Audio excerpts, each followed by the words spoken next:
gracias por venir. Bueno, quien sea la primera vez que veo caras conocidas, esto es Skype Room. Muchas gracias a Sara y a Tony que hacen posible que esto funcione y esta convocatoria.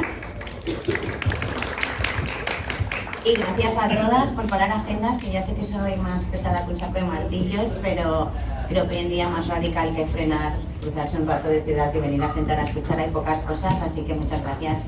Tenemos la suerte de estar con una gárgola digital. Hay muchos melones por abrir. Gracias, Ainhoa, por venir. Muchas gracias a vosotros por invitarme. Antes de preguntarle a Ainhoa, tenía un par de preguntas. ¿Quién ha entrado hoy a Facebook?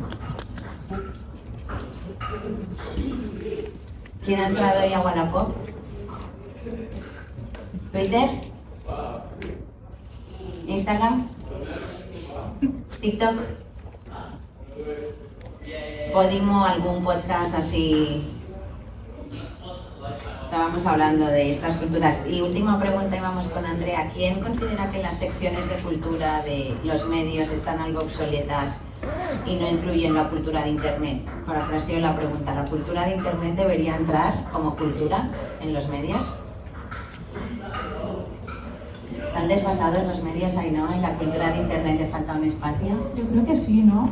Un poco, es cierto que, bueno, yo trabajo en comunicación aparte y sí que estoy como bastante en contacto con las secciones de cultura de los periódicos, de los sitios y ya, o sea, no es ni un nicho, es que es inexistente una cobertura digna de la cultura de Internet.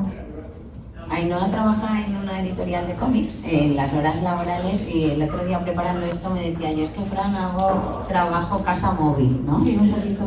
Sí, y en este móvil emerge todo. ¿Qué sería para ti la cultura de Internet? Para mí era mucho, mira, yo lo vi muy claro cuando me fui a los 23, creo, a Hong Kong a hacer como un curso de universidad. Y conocí a una amiga mía que ella nació en Shanghái, vivió en Estados Unidos y con ella podía conectar como mucho más. Compartíamos como una cultura que yo no compartía con gente que había venido de España. Entonces, es eso, ¿no? O sea, hablábamos de unas cosas de Tumblr, de haber pasado de memes de las Kardashian en esa época, ¿no? Quiero decir, teníamos como una cosa en común nosotras dos que no era ni la cultura mainstream ni una cultura generalizada y sin embargo habíamos vivido en dos países totalmente diferentes y había como una base en común entre las dos. Yo creo que ahí está la cultura de Internet. ¿Y esta cultura de Internet son memes? ¿Es contenido? ¿Es blogs? ¿Es webs? ¿Es referentes? Es todo, o sea, sí que es cierto que igual llamamos cultura de Internet a una cultura metareferencial de lo que es Internet, de lo que es pasar demasiado tiempo online, pero sí que es eso, ¿no? Todo lo que se crea y vive dentro de Internet. No sé si alguien sigue Gárgola Digital, la newsletter. Sí, no, totalmente recomendable. Tiene perlas como hace poco, hace bastantes newsletters que me gustó, una página web de estas frikis que recoge cuántas veces el título de una película sale dentro de la película y con esto te hacen una infografía, o sea, qué friki la vida está recogiendo eso. Y luego artículos muy grandes de esos que no nos caben en la cabeza, ¿no? Sí, artículos larguísimos, o sea, long reads, infografías y un poco de todo, de lo que se puede encontrar un poco, sí, con lo que me cruzo por la red y lo que me resulta interesante y lo que me gusta, con lo que disfruto leer hoy en día, que es casi, bueno, que cuesta un poco encontrar estas cosas. Uno de estos que a mí me fascinó, lo parafraseo mal, decía que en los 2000 Internet, el comportamiento general de Internet era NetArt, en 2010 post-Internet y en 2020 Internet Core. Sí. ¿Estás de acuerdo? ¿Qué es Internet Core 2020 y de dónde veníamos?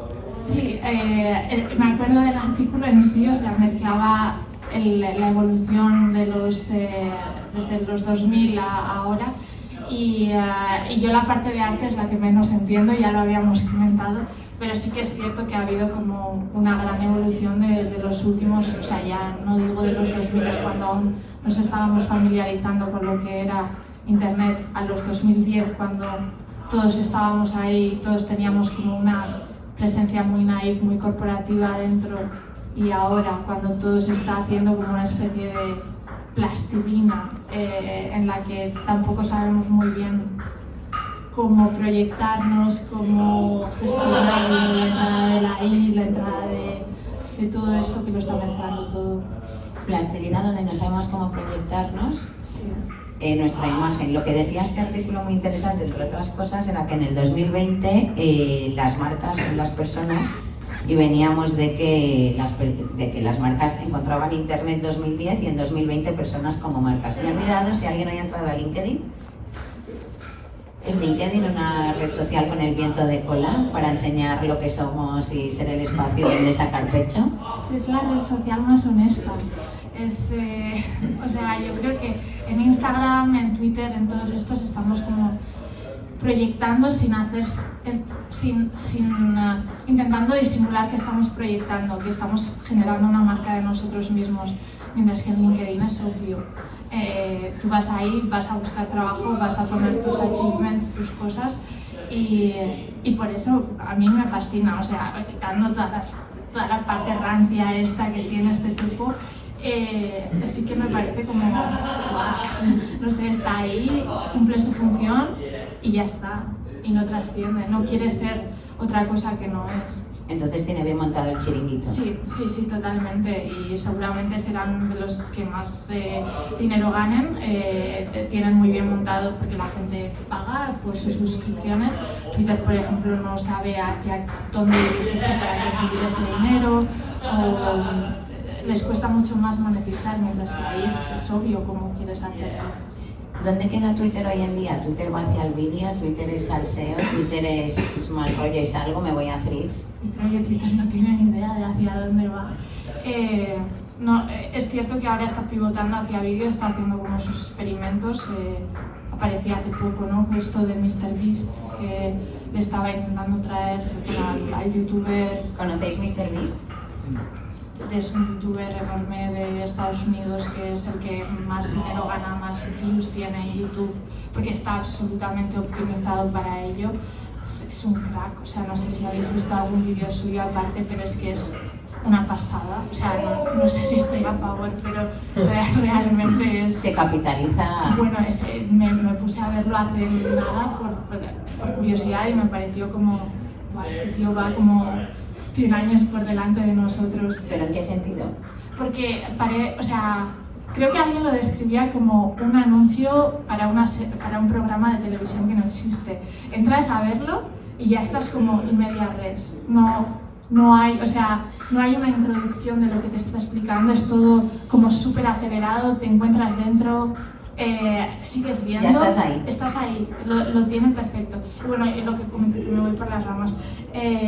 Lo que comentaba era que Elon Musk quería que MrBeast entrase y publicase vídeos nativamente en Twitter, y la cosa no ha salido muy bien porque al final YouTube tiene como por ahora el monopolio de eso, ya veremos ahora. ¿Y cuál es el papel de Instagram? ¿Es para fardar? ¿Es para ligar? Sí, ¿no? ¿Es para enseñar mi portfolio? Sí, creo que esto va a cambiar. O sea, yo tengo la esperanza de que Instagram en su función cambien. Sí que en los 2010 ha sido como una forma de proyectar, de explicar un poco lo que... fardar de alguna... No sé si fardar en lo mainstream, supongo que cada persona y cada comunidad le daba su propio uso, no, pero sí que creo que ahora como nuestra relación con ver gente que farda cambia, porque antes en los 2010 esto nos parecía un poco más llevable, ahora se nos hace como absolutamente cringe. Creo que esto va a cambiar, o que está cambiando poco a poco, porque no sé a ti si te pasa, pero yo veo a alguien que está enseñándome como lo guay que es y o sea, se me saltan todas las alarmas, pero automáticamente. Totalmente. Ahora iremos a TikTok, que no, pero en esto de saltar alarmas y cringe, ¿estamos todas cómodas con cringe? ¿Me entiendes por cringe? Esta palabra así como es un salto de alarma, es algo que está dentro de ti, que no sabes casi cómo expresarlo, pero que hay algo que creo que hay mucho de un miedo reflejado, de que tú tienes el miedo de que en algún momento puedas proyectar esto, que es donde creo que nace todo el cringe. Que porque o bien tú estás evolucionando en tu tipo de proyección, en tu tipo de ser en internet de una forma que está un poco más avanzada que la persona que estás viendo, y entonces lo ves y dices "Ugh". Pero sí que creo que tiene algo que ver con eso, con el miedo de cómo tú te estás mostrando. Es como ese aviso interno, ¿no? Sí. Que hay veces que tenemos tanto ruido que no oímos el aviso. Entonces, ¿en qué papel quedan los influencers? No sé tú, yo estoy viendo como a gente del nicho que de repente quiere ser influencer, así como un plot twist. Que digo, wow, really, ahora de repente quieres ser influencer, es como si ya iba bien el nicho, te iba súper bien. ¿Cómo ves el mundo influ en este cringe Instagram? Claro, yo creo que los macroinfluencers van a estar, o sea, vamos a tener en un futuro cercano, yo veo a los macroinfluencers ya no como seres independientes como en los 2010 pudo haber sido Dulceida, sino gente muy atada a los medios tradicionales. Y luego que el resto del mundo, en cierta manera, vamos a ser microinfluencers o en nuestro micro arena. Esto va a ser como obligatorio, ¿no? Que todos, por lo menos todos los que trabajamos más o menos en el mundo artístico, público, cultural, necesitamos tener una presencia, es imposible no tenerla, y que esto no hay mercado para que nadie destaque sin una ayuda externa que puede ser como un gran medio o algo así. ¿Y en qué momento queda TikTok? ¿Estás enganchada a TikTok? Sí. ¿Quién no? Que levanten la mano quien no esté. ¿No? Pues sí, yo sí. Luego haremos el resumen después. ¿Tienes el algoritmo bien entrenado? ¿Te enseña lo que necesitas ver? Depende de la época, pero sí, lo mío son los granos, gente que cocina mientras cotillea sobre sus vidas, mis cosas pequeñitas. Bueno, y ahora que te acabas de mudar, que acaba de tener una mudanza, entiendo que mucho mueble segunda mano, reparación. Muchísimo vídeo de limpieza, vídeo de cómo arreglar algo. Estos son mis favoritos, no quiero que cambie nunca. ¿Y qué queda TikTok? ¿Es esa plaza donde... ¿Cómo ha evolucionado? ¿Cómo lo ves que es 2024 TikTok? Hombre, no sé ahora qué será por lo de Estados Unidos, por el ban que le viene encima. Lo que sí que es cierto es que es la única plataforma que ha conseguido en los últimos 5-10 años, yo diría, que todo el mundo se vaya a ella. Que hemos tenido como muchísimos intentos, Blue Sky, Mastodon, etc., que han intentado llevar a un público súper grande hacia ella y nadie ha conseguido con ello. De hecho, es en plan, ¿cuál es la alternativa a Twitter? Es que no hay, porque nadie es capaz de hacer este movimiento masivo. Entonces sí que es cierto que culturalmente hegemónico sí que es, y que ya solo por eso tiene un valor inmenso. Y la sombra, ¿no? Todo esto es la luz y la sombra, estar enganchadas a la red, mirar sin parar, estar en TikTok. ¿Tienes alarmas? ¿Te avisa el móvil cuando llevas mucho? ¿Una gárgola digital vive por y para internet y no hay...? No, la vida yo creo que es la alarma, que al final hay cosas que hacer y sí que es cierto que tengo otras aficiones y que al final sí, estar adicto a TikTok es muchas veces sinónimo para mí de un cansancio con el resto y de no querer hacer nada más. Pero cuando sí que tienes otras cosas donde sí que consumes contenido de otras maneras, quedas con amigos y tal, sí que es más fácil salir un poco de ello. ¿Quién tiene limitadores que le regula a alguien? Yo tengo limitador en Instagram, por ejemplo. Os avisa como un boom y bueno, luego decidimos saltar hoy, ¿no? Es como ya seguiré mañana.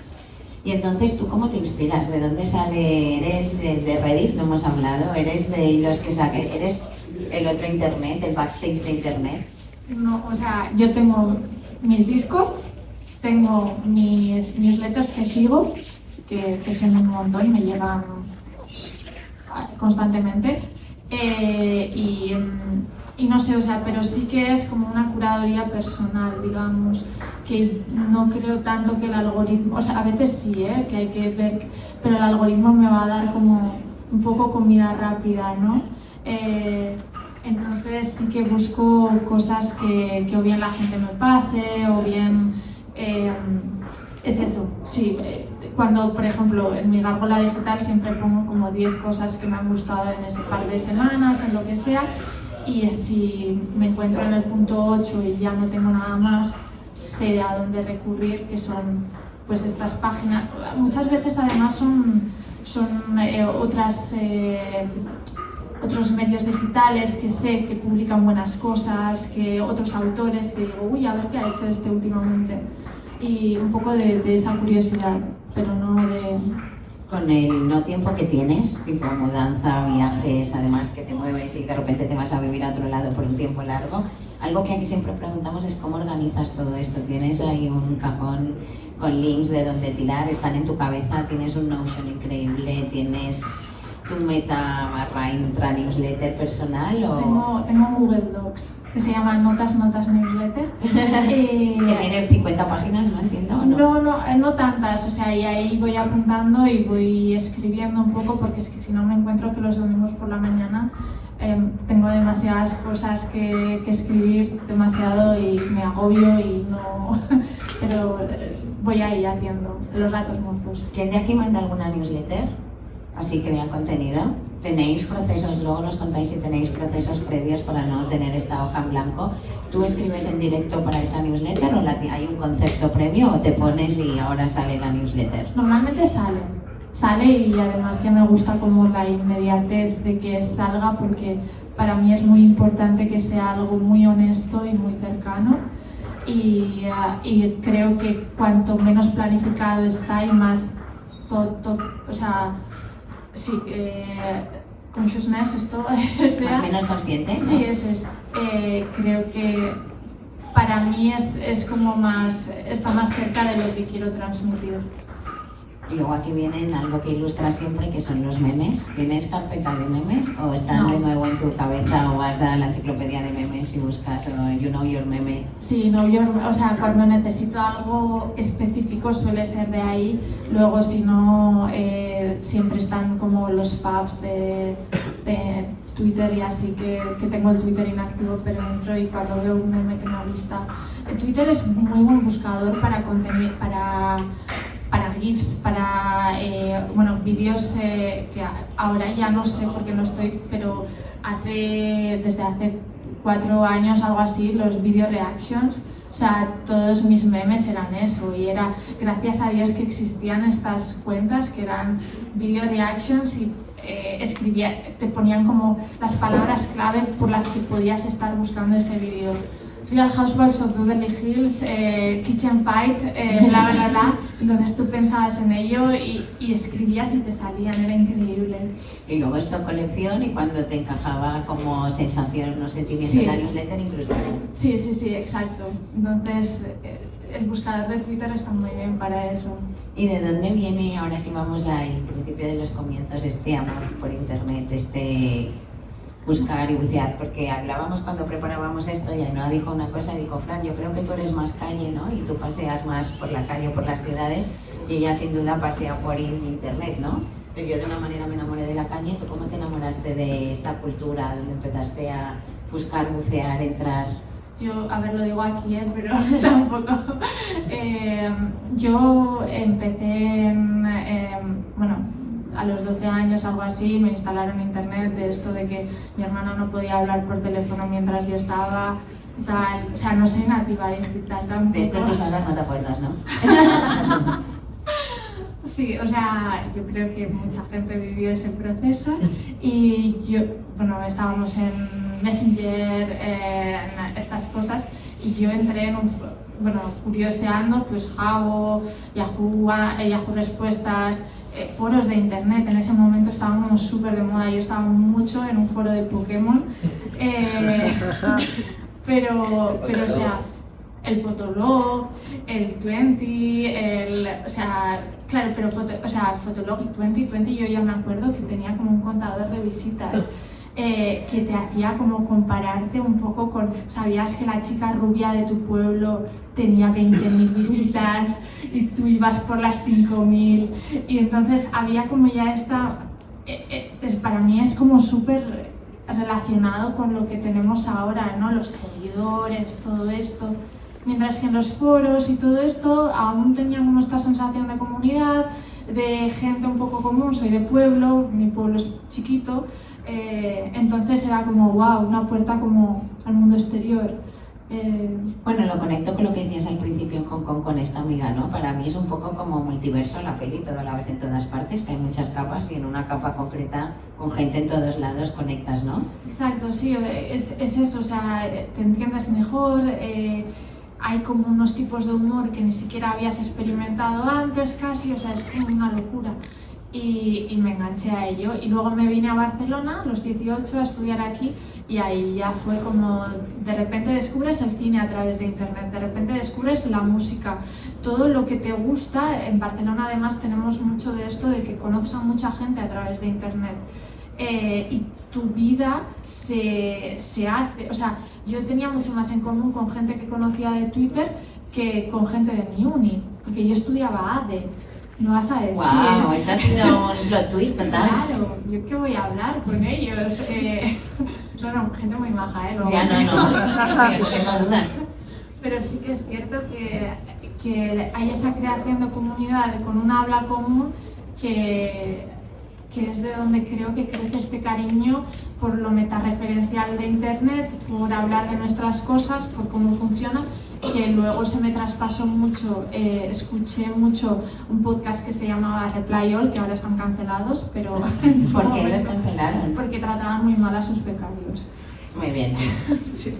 Cancelados. Pero eran muy guays, hablaban mucho de internet y hacían, pero de forma muy, muy guay, muy investigativa, y para mí era en plan de guau, ¿cómo puede ser? Porque en los periódicos en todo esto siempre se hablaba como de cosas, pues de noticias, de la guerra, de películas, de libros. ¿Y cómo puede ser que mi propia casa, mi propio internet pueda ser un tema de conversación, de un tema de exploración? Y ya entonces fue como, wow, me encanta. Entonces tienes esto que dice ese meme, bueno, es un meme y un TikTok, es todo, que dice: una persona trata de explicar una broma de internet a un amigo, ¿no? A tu amigo de la pandilla, y necesitas como un bachelor en internet lore, un PhD en Vine, ¿no? Y sí. Tú eres esa, ¿no? Sí, que no te puede explicar esta broma de internet a alguien sí, que no tiene está. como 20 capas y tienes que ir una a una desglosando. Es divertido, pero no tiene gracia para ellos. Claro, eso vuelve a quedar en este echo chamber, ¿no? Sí. En tus grupúsculos. Y aquí, ¿cómo ves desde este punto muy crítico, ¿no? Porque dicen que quien llega a los rincones de internet es porque tiene un pensamiento crítico. No sé si estás a favor. Quien llega a rincones profundos de internet. Yo creo que se te desarrolla, bueno, o sea, en cierta manera se te desarrolla con... Es lo que hablábamos, o sea, que cuando conoces como el internet que ha sido antes de la web 2.0, de todo esto de que las 3 redes sociales principales lo sean todo, los que hemos conocido un poco lo que había antes, tenemos como una idea de lo que puede ser internet, de que hay varias formas, de que esta no es la única, y tenemos este deseo de que haya un internet mejor en el futuro. Hay muchos internets. Sí. ¿Hoy 2024 también? Sí, pero está muy capitalizado todo. O sea, es todo como sí que creo que encuentras sitios que son como más activistas, más centrados en el propio arte, en el propio estudio del internet, pero lo mainstream es esto, es el algoritmo, es los anuncios, es... Entonces, hace poco leíamos entre líneas, y luego iremos a algo que hablábamos con Yanira aquí antes en backstage, que era la cultura pop mainstream. Está como muriendo, saltamos a cultura pop, salimos de internet, pero se relacionan totalmente porque es un ecosistema con puentes, y entramos al fanfiction, ¿no? ¿Crees que ahora hablábamos de influencers mutando, cultura pop? ¿Qué onda? Sí, comentábamos claro, que ahora la cultura pop propia está bebiendo un montón de internet.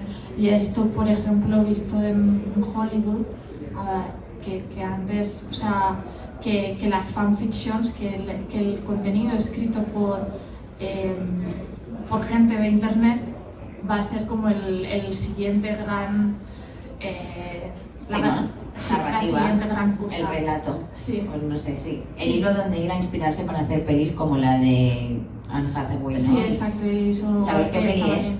La de...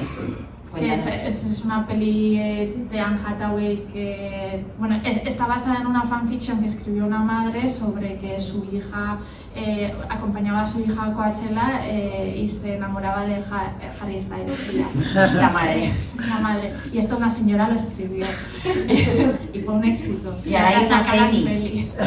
Entonces, ¿crees que hay el fanfiction de internet? O sea, internet ha dejado de ser lo que era para incluso ser como el cajón donde la gente se inspira y hace pelis de Hollywood.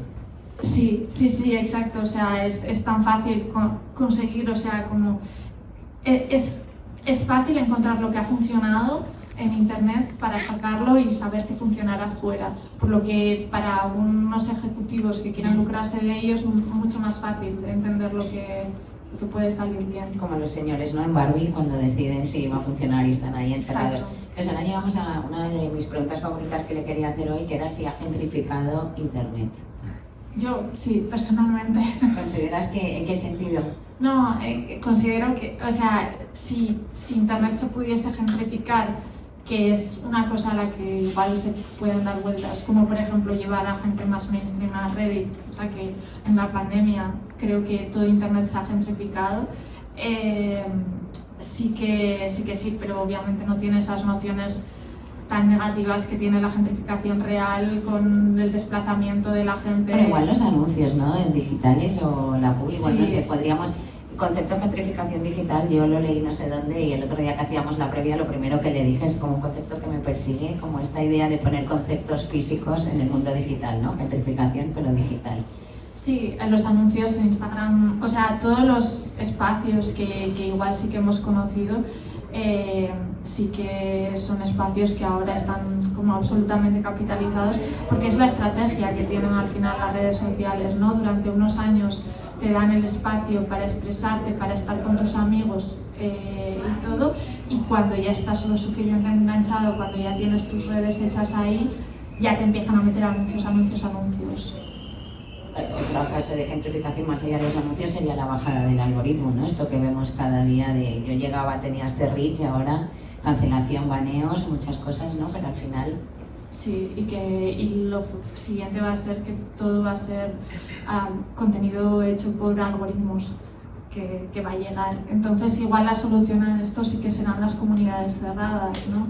Que creo que las amigos más avanzados en lo digital que tengo ya sí que usan mucho pues Discord, usan mucho estos espacios un poco más cerrados en los que ellos están a gusto y comparten las cosas que les gustan, pero no están tan expuestos al mundo entero. Es como cerrarnos a la idea del follower, es que no quiero ningún follower, quiero exacto. Que estemos nosotras y listo, ¿no? Sí, es que la idea del follower hoy en día es como qué pereza, qué todo, o sea, entiendo que tiene sentido desde un punto de vista, pero es que ya casi anticuado, es como, no sé. Me gusta mucho porque los Skype Rooms siempre se titulan evolución de un concepto a otro, así que si Sagarito nos parece bien, este se podrá titular del follower a la pereza. Sí. ¿Te gusta? Me encanta. Pues tenemos título del follower a la pereza y de nuevo estas cámaras que se están haciendo de estemos nosotras y que nadie más se entere, ¿no? Sí, es eso, o sea, y le estaba dando ahora vueltas a esto, que es un concepto que, dices eso de que el follower te dé pereza, pero suena a algo, o sea, es algo que aún nos da tanto miedo de que esto llegue, llevamos tantos años invirtiendo en followers, en este estilo de vida, en este estilo de usar internet, como para que ahora de repente cambie esto. No sé, pero sí que lo veo necesario. No puede sí, ser. Pregunta a quién le da pereza a los followers, han puesto que hacemos 90%, ¿no? ¿A quién le da pereza a los followers? Bueno, ¿quién necesita followers para su trabajo? Claro, sí. O sea, al final el follower se monetiza también, o sea, esa es la... Pero la cosa es, en un futuro, Claro. imagínate, cuando todo el mundo está trabajando a un nivel óptimo, con el o sea, con el IA, con todo esto, ¿cómo va a ser el follower lo que demuestre que tienes talento o no, o lo que demuestre buena calidad o no? Entonces yo creo que ahí va a haber un cambio, Pero vienen muchas, y bueno, no sé cuáles, habría que dibujar escenarios, pero otras maneras de capitalizar o de rentabilizar, ¿no? Porque al final serán estas comunidades. ¿Qué papel aquí en este Internet, que ahora veremos hacia dónde vamos, queda la guerra de Gaza, la guerra de Ucrania? O sea, el lado más crítico de Internet, bueno, el lado más necesario y urgente que se necesita compartir. Es algo necesario. O sea, creo que está bien, que es necesario para luego llevarlo a un sitio real, a un sitio físico, porque si estamos hablando de bots, si estamos hablando de cosas que pueden ser creadas para minimizar este impacto que queremos tener online, si es tan fácil como que el gobierno pague no sé cuántos euros para que estas voces se silencien, tiene que servir y tiene que usarse en comunidades pequeñas para poder llevarlo luego afuera y hacer sonido. ¿Quién está en Discord? Usuarias de Discord así habituales, como en las pequeñas plazas del pueblo. Esto pasa mucho, ¿no? Esta reflexión actual que no sé qué pensáis, si alguien quiere alzar la voz de estoy haciendo scroll down en la red que esté, ¿no? Y veo desgracia de Gaza con estas fotos que hemos de ver, ¿no? Y luego un meme pop, ¿no? ¿Qué onda oscilar constantemente en contenidos? ¿O es mejor como perfilar muy bien y no ver? ¿O qué piensas? ¿No? Entiendo que va cambiando tu pensamiento, depende de días, cuando tienes la regla y estás siempre sensible. Conozco a muchos amigos muy activistas que se han ido de Twitter por ver demasiado contenido que se les escapaba, o sea, que no tenían el control de poder controlar lo que veían y lo que no. Y les afectaba mucho y estaban deprimidos por todo lo que estaba pasando. Y entonces sí que creo que tiene que ser dentro de un control en el que tú te sientas, a ver, cómodo no, obviamente, pero sí en el que tú lo sientas como gestionable, porque si no es que no, o sea, te vas a deprimir, no va a servir para nada, no... Como tantas causas, ¿no? Pero bueno, aquí sí que todos hemos de poner cabezas hacia donde hace nada estábamos en un summit, el Global Art Forum, y las pensadoras y thinkers que habían hiper niche decían que hay que hacer cuanto más y mejor y que nos rayemos, pero que es como urgente, ¿no? Compartir esto y que al final, pero claro, al final aquí oscilamos y necesitamos tantas vías de escape. Entonces, ¿hacia dónde vamos? ¿Cómo ves Internet? Ahora le haremos una pregunta a Yanira, que antes en backstage nos decía la IA ha matado el Internet que conocemos. Sí, no sé si estás a favor o no. De acuerdo. La IA viene a matar el Internet que conocemos, las redes sociales. O sea, si al final la mayoría de contenido que nos llega es generado por IA, es porque cada vez va a ser mejor, cada vez todo. Yo creo que vamos a querer escapar hacia quizás un lado más cerrado, un lado más humano, entrando en curadorías, entrando en comunidades cerradas, y yo creo que va a ir un poco por ahí. Hay un libro muy bueno que no sé si os suena, Buen Memeceno, de Enrique Pajares, que está entrevistado en un podcast, en un Skype Room digital que hicimos, que habla mucho de estas oscilaciones, ¿no? El lado más crítico, el donde no, y hacia dónde va Internet. Y estos micromundos otra vez, ¿no? Este Reddit del principio de no entres tú a mi canal porque eres como un elefante en una cacharrería y no sabes de qué hablo, ¿no? Comunidades muy cerradas. También creo que, o sea, sí que es cierto, pero yo hablo por lo menos de lo que conozco, o sea, de lo que ya he conocido en el pasado. Soy incapaz de imaginar como un futuro fuera de estos mundos que conozco. Entonces, para mí es obvio que lo de que ahora no será, entonces mi imaginación tira para atrás. No sé si adelante va a haber algo que aún no llego a imaginar. Eso sí, son las protopías, que son los futuros divertidos e interesantes. ¿Qué onda el mundo cripto? No me gusta, pero... En alguien que ha buceado tanto en Internet está ahí, la alquimia de la vida, y debemos de ir todas, ¿qué onda? A ver, creo que o sea, conozco lo cripto desde una manera lo suficientemente, o sea, un poco más superficial.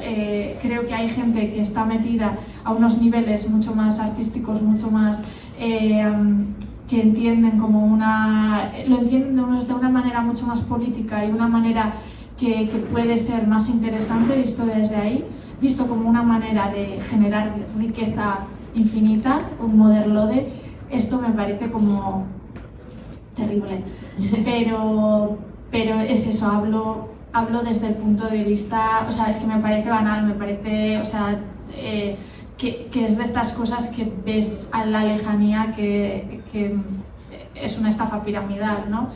Pero sí que creo que hay gente que lo entiende desde otros puntos de vista, y si estos puntos de vista se pudiesen llevar al mainstream, le vería más futuro, le vería, o quizás por ahí puede haber su futuro, pero no desde gente en yates haciendo vídeos, ¿no? Y hay una puerta de entrada complicada. Yo tengo 2 preguntas más, luego vas tú, Yanira, que te preguntaré esto, así que luego a ver si alguien quiere preguntar algo. Si hablábamos de gentrificación digital, ¿existe la idea de artesanía digital? ¿Qué sería, si te digo artesanía y digital, qué aparece en tu cabeza? Gente que escribe tweets muy críticos y que... sí, de hecho está por aquí mi compañera de piso, que es como una experta en esta gente rarísima. ¿Es la de prota de la newsletter? Sí, estuvo en la newsletter. Muy bonita newsletter, muy bonitas respuestas. Y, mucha inspiración. Ella sigue a mucha gente rarísima, que de hecho le encanta cuanto más rara y más se alejan como de la norma establecida de lo que hay que ser online. Y para mí la artesanía es un poco ahí, porque lees estos tweets y dices, ¿cómo se te ha ocurrido esta combinación de palabras? O sea, no...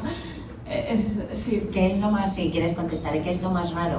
O sea, en este sentido de la norma establecida, lo más lejos de la norma, ¿en qué sentido? Hay una cuenta específica con la que estoy obsesionada. Justo ayer estaba pensando, es una cuenta que ha creado la cámara de Eco Perfecta y cree como en una ciencia muy extraña, y ahora, por ejemplo, ayer vi un tuit en el que él demostraba que mezclaba como ciertos metales y con eso creaba una herramienta con la que puedes absorber las nubes. Tipo real, o sea, como... Y había un vídeo como, o sea, obviamente yo sé que es mentira, pero como ha creado una cámara de eco perfecta, nadie le rebatía. Entonces, me parece un lado de Twitter completamente loco, que exista esto. Y el interés ahí, a las que tenemos este interés en nuestras pequeñas cámaras de eco, bien sea este aparato u otro, es el que fuerte, hay esos mundos, es el, puedo ser, o sea, hay qué interés, qué guilty pleasure tenemos debajo de estos espacios. No sé, para mí es como fascinante descubrir que hay otras realidades que no podrías imaginarte por dónde van a ir jamás. Es artesanía en todos los sentidos. Encima del caso, me imagino así como, hablando de este echo chamber, el meteorito que dice el Internet Deep de Estados Unidos, ¿no decían que iba a caer un meteorito? ¿Ah, sí? Ah, no. Vale, hay como alguien también, un echo chamber de que venía como un meteorito.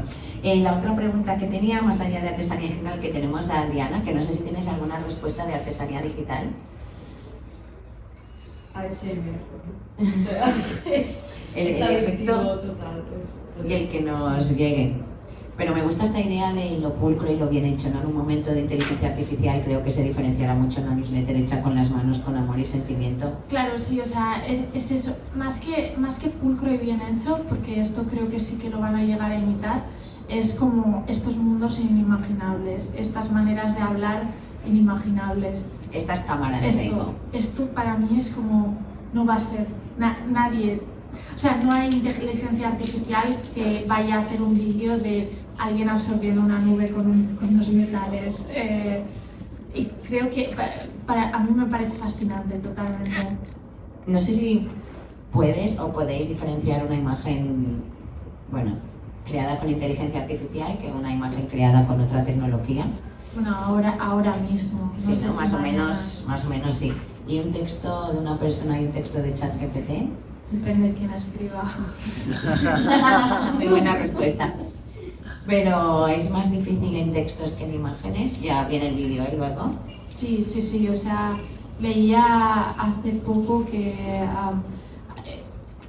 ChatGPT era capaz de imitar en inglés tú le decías, explícame cómo se cocina esto, pero como si fueses el cantante de no sé qué grupo, Seventeen o alguno de K-pop.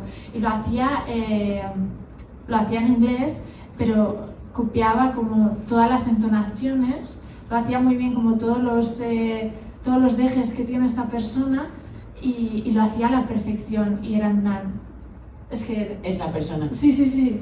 Y aquí preguntas, mis últimas preguntas, ¿has vuelto a clases de chino? Sí, volví la semana pasada. ¿Es sí. fácil el chino? ¿Tiene puerta de entrada complicada? Es ¿Cuánto tiempo se necesita para...? Depende de cuánta motivación tengas. Yo diría que unos 4 años para empezar a entenderlo mínimamente. Es un proyecto de vida, digamos, y es algo a lo que tienes que verlo con cariño y tienes que verlo como con una afición, porque si lo ves como algo de resultado y no es para mudarte ahí ya y aprender allá, lo veo muy, muy difícil. ¿Alguien en clases de chino o hablas de chino? ¿Te puedes entender? Bueno, a ver, un poco, pero poco. Diciendo que era un proyecto de vida, ¿no? Aprender chino, sería a largo plazo. Sí. Yo ando muy enamorada con el largo plazo. Sí. ¿Internet y la cultura digital a día de hoy es corto plazo o existe el largo plazo en Internet? ¿En qué sentido? En crear newsletters, en crear podcasts, en crear... Ya, o sea, no recuerdo nada que leí hace 4 años, no recuerdo nada, ningún artículo. A ver, hay alguno que sí que se me ha quedado, pero quiero decir, no recuerdo más allá de la última semana. A nivel de audiencia y a nivel de creadores y creadoras. Sí, O sea, si alguien aquí tiene un proyecto digital, hoy en día es largo plazo y es hacer y sembrar. Sí, es una cosa, o sea, siempre creo que para tener un proyecto digital lo más importante, sin ningún tipo de duda, la consistencia, es el ir dando poco a poco durante mucho, mucho tiempo, porque es lo único, o sea, ya no hay nada que salga una vez y se viralice, la viralidad esta de uno no existe, entonces tiene que ser mucho más brand building, mucho más como... es eso, o sea... No hay. Semilla. ¿Y tu newsletter fantaseas con que alguien te la sponsorizara? ¿No es el objetivo? No. ¿Perdería la esencia? Sí, ¿no? O sea, creo que sí, no me gustaría. Siempre creo que para mí yo empecé esta newsletter porque me fui a Taiwán y desde Taiwán yo les mandaba cosas a mis amigos. Y luego poco a poco como se fue Amigos de amigos. Sí, amigos de amigos, gente que ya no conozco, gente, bueno, se ha expandido un poco más como los mundos culturales de Barcelona y de Madrid.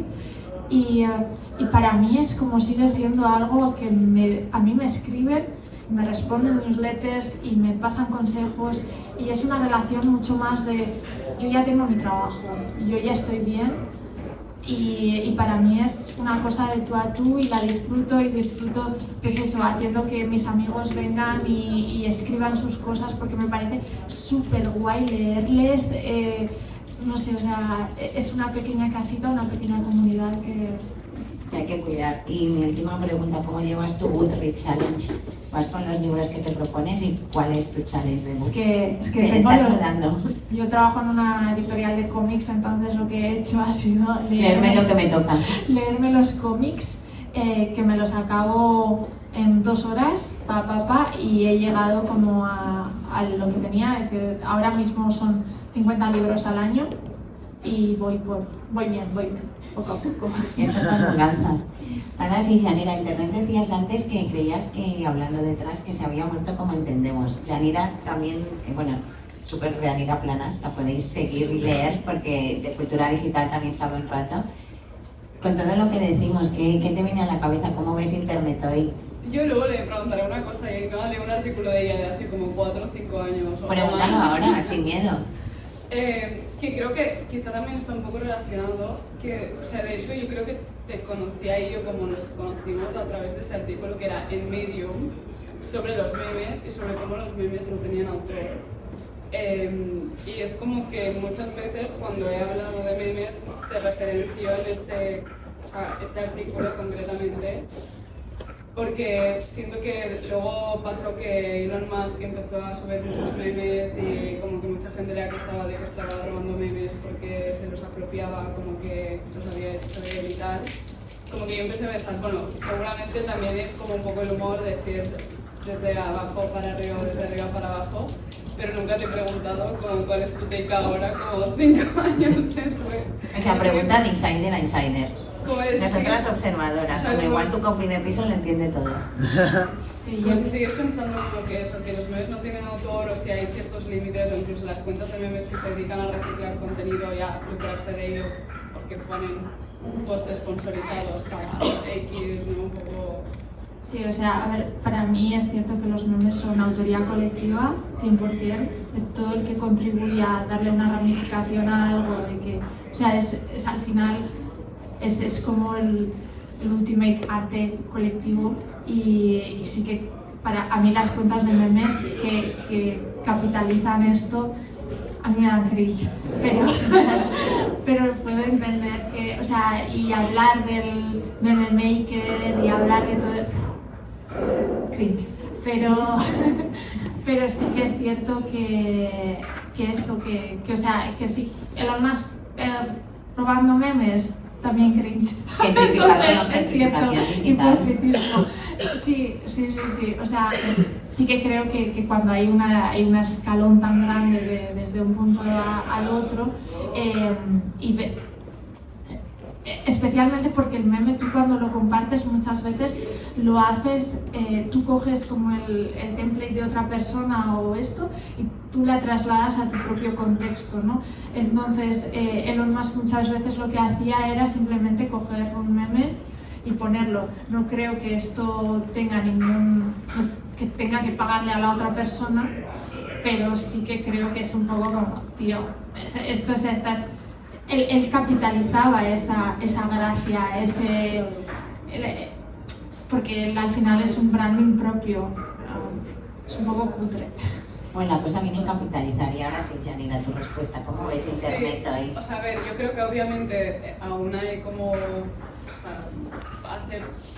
pasará muchos años hasta que internet esté como mierdificado, por decirlo así de alguna manera. Pero sí que es verdad que lo estoy viendo mucho, es como, a ver, que seguramente también lo típico de que, bueno, mi padre me pasa muchos reels, porque es como el love language de los hombres muchas veces, pasar reels, ¿no? Pues me pasa reels y muchos son hechos con inteligencia artificial, no los veo todos, lo veo un trocito tal. Y pienso, ostras, que es muy heavy, o vídeos que consumen YouTube también también es verdad como que son temas más boomers, ¿no? Y tal, pero como todos hechos con inteligencia ¿Pero artificial. son conscientes que es inteligencia artificial? Claro, es que el tema es que no, es que muchas veces la gente no es, o sea, como que no hay ese ojo educado en saber identificar si algo es inteligencia artificial o no, ¿no? Entonces como que siento que precisamente eso es lo que decía, ¿no? Que son contenidos hechos para el algoritmo y que van muy a target y muy marketingiano de, vale, la gente que le gusta este tipo de cosas, de plan de coches más historia, pues te hago un vídeo de la evolución del Lamborghini desde que nació hasta ahora, ¿no? Y es toda inteligencia artificial. Entonces siento que todo esto va restando valor, ¿no? Y que entonces es lo que hará pues, que vayamos pues, a leer a Ainhoa, que vayamos a leer a comunidades más cerradas, que hay, ¿no? Y siento que en España no hay tanto esa cultura de poner tu publicación bajo suscripción, pero en Estados Unidos mucha gente pone sus newsletters bajo suscripción porque es como, tampoco quiero que mi contenido esté como a lo libre y que... ¿Alguien aquí paga por newsletters? ¿Nadie paga por ninguna newsletter? Wow. ¿Precio medio? Suscripción anual. Sí, suscripción anual. 65 pavos, ¿no? Algo así, más o menos. 30. Lo que decías de los vídeos de inteligencia artificial vendría a ser, mientras escuchaba me inspirabas como los textos de ChatGPT perfectamente hecho para SEO, ¿no?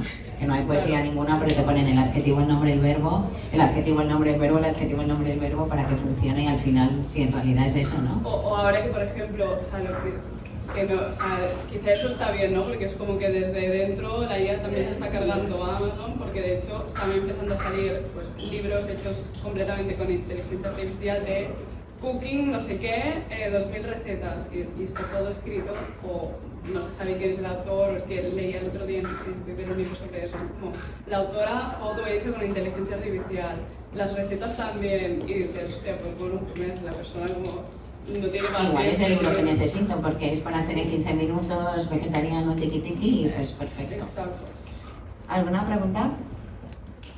Champa, tú que venías de Reddit, del mundo Reddit de hace 1000 años, de ese lado oscuro, ¿cómo ves Reddit hoy y las subculturas en internet? Me llama la atención que tú no estés en que no veas Reddit. Que me llama mucha atención que no consumas Reddit. Parcialmente, o sea, sí que estoy como en algunos subreddits, pero muy poco. La verdad es que es como mi Porque- tema pendiente. Porque aquí como nacen, bueno, en América también, aquí como que nacen mucho antes las cosas que luego vemos en, perdón, en Twitter o en Instagram o quien tenga Facebook, ¿no? Por eso me llama la atención. Yo vengo de la época de IRC, que es mucho antiguo, mucho más antiguo. ¿Tú estabas en IRC? No.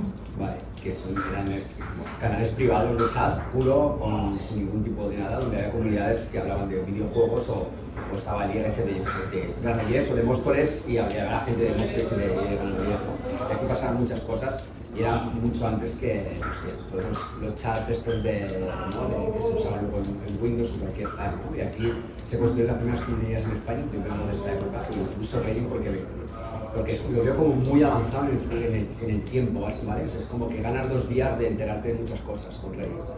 Pero Reddit, ¿no crees ahora que con la entrada de la inteligencia artificial va a tener como más bots, más contenido mierder? Puede ser, pero esto pasa en toda la Sí, sí, sí, ¿no? total. El tema es que Reddit, como tiene el típico usuario que se hace muchos memes también de él, como de Moderador. que es Claro. los moderadores y tal, y hay muchos subreddits que están como IA completamente prohibida, o sea, hay algo, te baneamos al momento de que tiras. Claro, alguien que dice algo que no toca fuera, ya no entramos aquí, ¿sabes? También O sea, pasa en el tiene un poco canal de la Telegram de... pureza, Sí. entre comillas, ¿vale? Sí. Bueno, me gusta, yo hago, y no sé si alguien tiene alguna pregunta, si no la dejamos para las copas si estáis tímidas, pero yo que parafraseo mal y punky y me lo llevo al mundo real, cuando ya está, ¿no? El Reddit, al final, si hacemos este ejercicio tan fácil y sencillo de cuál era el temazo que sonaba hace 20 años, hoy en día es nostalgia total y funciona, Reddit tendrá 20 años y estas ecomoderadores, muchos de los foros, había este foro de Factvision, ¿no? Factvision. Bueno, muchos VJ foros, Spain, pero a VJ Spain había foros donde empezó mucho cultura sonar, cultura de internet, había moderadores, ¿no? Y es un poco lo que hablabas tú de Sí, esas de los comunidades cerradas. Pero sí que es cierto que Reddit al final es brutal porque es una red social que no ha, o sea, que es como estos animales que no han evolucionado durante 2000 años porque son perfectos desde su nacimiento. Y Reddit pasa eso, o sea, entras y tiene una interfaz absolutamente, Arcaica. o sea... Pero que vuelve a molar, por eso que vuelve a estar con Sí. sintonía, así que todas a Reddit y a que revisar qué nunca- pasa. Nunca se ha ido, o sea, siempre ha estado ahí, siempre ha tenido un montón de usuarios. O sea, no es como, por ejemplo, Tumblr, que sí que ha tenido una bajada de usuarios muy considerable, sino que Reddit siempre ha sido hegemónico. ¿Cómo se llama? Hay una palabra, ¿no? Para la gente que de repente saltan a por todas a Reddit. No sé si son los normies o los outsiders. Bueno, hay como una palabra, lo explican en el libro MMTN, así que si entramos todas ahora nos van a tildar de las listas llegando a Reddit, como aquí las listas. No sé si alguien quiere preguntar algo más. Yo tenía una pregunta y es que has hablado antes de los espacios cerrados como la contraposición a los contenidos creados por algoritmos o para algoritmos. No, o sea, bueno, para los dos, ¿eh? O sea, ¿Sí? Por para. Pues Sí. por no lo entiendo, para sí, pero por no lo entiendo. En o plan, sea, contenido. por, al final, sí, en los que creo que, por ejemplo, si tú tienes un Discord cerrado, Ujú. tú puedes, o sea, limitar quién entra ahí. Entonces, no es como en Twitter, por ejemplo, en el que todo el mundo tiene acceso y ergo va a haber como no sé cuántos bots, no sé cuántas cuentas que estarán generando contenido de esto. Vale. O sea, hablamos de los bots y de la IA como algoritmo. O sea, es lo mismo. Perdona, sí, o sea, sí, y que al final, eso, las comunidades cerradas son, o sea, todos los demás han optado como hacia un camino mucho más algorítmico porque es más fácil implementar anuncios, es más fácil como controlar lo que se te muestra y lo que no, en vez de hacer un timeline cronológico, que es lo que te encontrarías, por ejemplo, en un foro cerrado, digamos. Vale. ¿Cómo se llama tu community piso? Carmen. Carmen, para tus cosas esas para mí es Ainhoa, ¿sabes? Para mí mi Imperial Romano de estos internets, cuando la oigo hablar, es como tú cuando descubres esos ecrochambres, así en ese sentido me encantas, estas capas que le pones. Que muchas gracias a todas. Ahora pensaba así antes de acabar la idea de moderador curator, hoy en día que se necesitan tanto los curators, en espacio físico, en conferencias, en contenidos, al final un moderador sería un poco eso. Y nada, que agradecerte mucho que hayas llenado agendas y venir. No, muchísimas gracias a vosotros y a todos los que habéis venido, que yo no me imaginaba una sala llena, qué bonito. Y antes de aplaudir a esta crack, que bueno, que las que soléis venir, que muchas gracias porque mientras te escuchaba la última fue de chocolate, ¿sabes? Que nada, que tú viniste, creo, ¿no? Sí. Y que gracias a las que soléis venir, porque cada una es de su padre y de su madre, pero al final se aprende siempre de gente referente, y que las siguientes el día 10 de abril vendrán Lolo y Sosaku, no sé si a alguien le suena Lolo y Sosaku, se llenan estadios, van al sonar y lo petan, queman coches y pianos y hacen instalaciones brutales. Y cuando les dijimos de hacer esto nos dijeron, así pequeño spoiler, que no lo hemos dicho mucho, que cada vez que les proponen una entrevista lo que hacen es hackear la entrevista, y como nosotras tres somos fans del hacking dijimos vale, entonces quieren conectar al padre de Japón de una y a la madre de Argentina del otro y hacer un live con humo sin preguntas ni entrevista. Entonces va a ser, ocupan los espacios de las entrevistas para hacer su arte, sin preguntas. Así que el 10 de abril el formato no sé cuál será y esperemos que porque son artistas, pero muchas gracias a todos y sobre todo a ti. Gracias.